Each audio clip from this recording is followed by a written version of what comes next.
When I want black beans, this is what I mean. So I'm going to show you how to make them.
Me using breast milk storage bags to store my sofrito is the most genius thing I've ever done.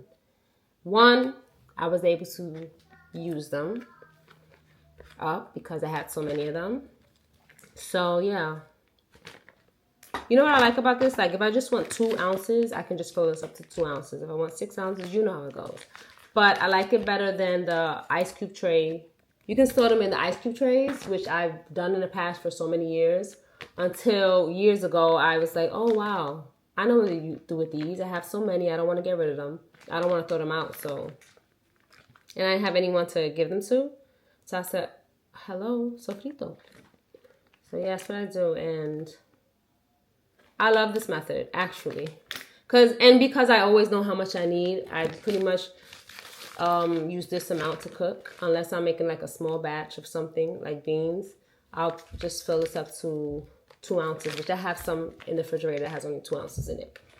So yeah, that's what I do, and I hope you try it. If you've never tried it before, I really hope you try it. Because, I mean, it makes cooking so easy. And the time goes by when you're in your day-to-day, whether you work out the house, in the home, not whatever you do. Who wants to sit at the kitchen cooking? Cutting up onions, peppers, garlic. It's so hard to find ají dulces out here where I live. When I do see them, I always grab them, but it's hard to find them. So I just replaced that with red pepper, a small red pepper. Okay. Of course, the recipe will be in the description box. And I hope you try it. And I hope this helps.